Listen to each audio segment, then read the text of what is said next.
Okay, there we go. All right, cool.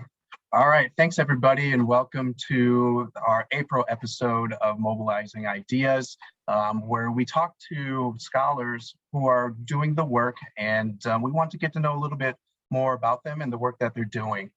Today, we're joined by Choi Fitzpatrick, who's a university professor at the University of San Diego on the faculty of the Kroc School for Peace Studies. So thank you for joining us today, Austin. It's my pleasure. Thanks for having me. It's good to catch up with you and good to see everybody who's, I can't see anybody who's out there. I'm so glad people are watching. Hi, I wish I could see you. I love you so much. Well, thank you. And yeah, we're just gonna jump right into it. And yeah, why don't you tell us about your research agenda and kind of what are you working on right now, Austin? So I have a kind of an eclectic research agenda. I don't know if there's a moral to the story here. You can tell me, but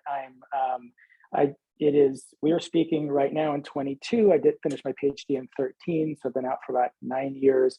And I came to sociology, I did my PhD at Notre Dame, and I came to sociology with a background in human rights and international relations and sort of international human rights-y and some grassroots mobilization-y sort of stuff. I think this is a representative profile maybe for lots of folks who get involved in human rights or social movements sort of at the PhD level. We come from someplace. We don't just like ex nihilo show up and say, I think I'm going to do. I didn't know what I was doing with social movements or what I wanted to be like sort of focused on from a scholarly perspective of social movements, but that sort of snapped into focus during my PhD work. And that's what I've been sort of working in ever since. So all that to say, I have a couple of different projects. So I work on writ large social movements for human rights. My first sort of two book projects were about the anti-trafficking and anti-slavery movement. I wrote a book, or I worked on an edited volume called From Human Trafficking to Human Rights with a colleague of mine in the sort of human rights world, Alison Brisk, was an edited volume. And then my dissertation that I finished at Notre Dame ended up being a book called What Slaveholders Think. And it was a sort of social movements take on social movement targets, like who gets targeted, what happens next, how do they respond? We try to unpack, or I try to unpack that in the book. And then I got my first academic job in Budapest at the Central European University, which is a George Soros funded Open Society Foundation sort of aligned university, American, New York, based university living in. Then in Budapest, now they've decamped to Vienna because of Viktor Orban and sort of increasing authoritarianism there. Anyway, I was there as part of a new school of public policy, which I thought was super exciting. Because remember, I told you earlier, I did sociology, but before that, like international relations and stuff. And there's really a point to the story, I promise. There are huge protests, and I decided to start a human rights lab with my students to figure out how to estimate protest size. And that has led to then a whole separate sort of line of scholarship that I didn't start at Notre Dame or during my PhD work, which is focused on social movement tools and technology. So a book came out last year, 2 years ago, called The Good Drone, How Social Movements Use Technology or something like that with MIT Press. Sorry to MIT Press, I forgot the name of my book. And that's a separate project that's sort of about how social movement activists use tech. So in some ways, I'm looking at bonded labor in India, which is a thousands of years old practice that's still persistent today. Then I'm looking to the future and asking how tools and technologies get used. And so I have two distinct sort of trajectories. Right now, at this very moment, I'm at the Gilder Lehrman Center for the Study of Slavery, Abolition, and Emancipation at Yale, and I'm working on a new book where I have matched interviews of perpetrators and survivors of exploitation, and I'm trying to figure out how to get a book out of and make sense of and tell a story about two interrelated, two parties in a human rights violating relationship. What do we do with that? So we've got, there's tons of books behind me. I'm here in this little library on, slave narratives, and we have a long history of slave narratives and perpetrator narratives we don't have. That was just white Southern history, right? But what happens if we have two competing narratives? Okay, so I could talk for like 5 more minutes about the stuff that I'm working on, but I'm gonna stop here. The punchline is it's heterogeneous, chase whatever I think is super duper interesting to me, and then there will be an upside for scholarly inquiry. And that's what I've been doing for the last 10 or so years, for better, for worse. Yeah, that sounds fantastic. And I think it's always really good when we love the work we're doing, we're feeling compassionate about it, because it's almost like we're married to that work in a lot of ways. And so being able, as a scholar who is just starting off my first job in the academy. Just hearing you being so passionate about the work you do and kind of really sits well with me as I move forward too. So I mean, again, and so moving forward, I have to ask this question as sort of a younger scholar in the field. So what advice would you have for younger scholars in terms of first-time publications or getting their work out there? Or just kind of taking their passion and allowing people into that world too. That's a super question. I think I used to have my advice has gotten less and less sophisticated over the years. I mean, I used to have like, well, so what you want to do is, so sort of the way you asked the question, I'd talk about, journal rankings, or I'd talk about, sort of debates that are central to the literature that are going to increase the chances that you get, published, and then their work gets seen, and then it gets cited and taken seriously. And, and I think that over time, that sort of advice, which I think people should already be getting from their advisors, has been replaced by something much simpler, which is I think we need to know ourselves. And then I think we need to find a way and decide what kind of change, what's the world look like and where do we want to fit? I think those are the big three. And a lot of other stuff falls in behind that. So who am I? What's the world? And what am I called to do? Or what am I called to plug in? Or what am I called to change or whatever? And I say that because it's really hard. I find that, I teach at a professional school, so I only have graduate students, and all of them are with us for a year, 2 or 3, sort of scaling up and then going out to work in sort of social change focused careers.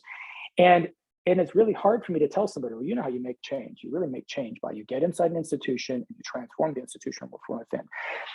Sometimes that's true. And it's really hard to tell. You know what you do sometimes? Sometimes you resist until the institution crumbles.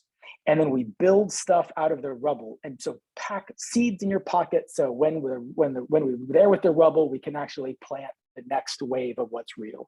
Those are both neither of those are bad advice. The question is I don't know, what are you about? And so for me, I even sort of didn't mean to, but I started this story sort of this heterodox origin story. I said, well, I have a PhD in sociology, but before that I was doing human rights work. And then I told you about these sort of projects I'm working on. It's inside all those projects, me. Yeah. And not because I'm important and not because I'm out to the world, but because I've started out okay, so who am I? What am I good at? What do I suck at? What gives me joy? What kind of makes me feel like falling asleep? And then what's the world need? And how can those things come together in a way that connects? And so then, everybody's already got advisors saying, well, if you don't publish in this journal, then you're not going to get taken seriously in that space. They're probably right. So you should probably listen to them. If what you want to do is reproduce systems that they're real experts in. Sometimes that's not what we're called to do. Sometimes we're called to blow up those systems.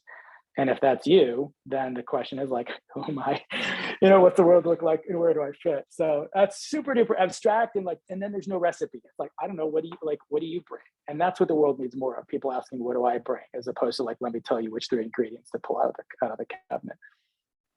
I love that because we're not at the beck and call of maybe necessarily the field, but centering ourselves in that process gives us a way to say, what, we can use the field as a tool to make some changes in the world around us and use the tools that we have, understanding what we are good at, but maybe not necessarily the things that we, as you said, we suck at.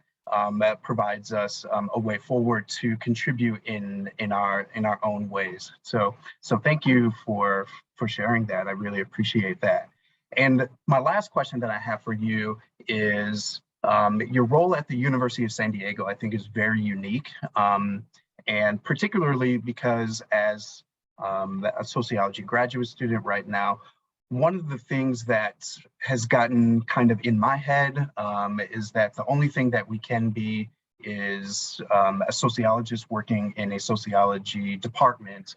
And you have a very unique experience that when we chatted about this before, I never even knew that sort of possibility existed. So I was wondering if you could talk a little bit about your role as an instructor at the University of San Diego, but also kind of your department, what you do, that kind of, yeah, and more of the uniqueness of where you are situated within the university? Okay, this is a super great question.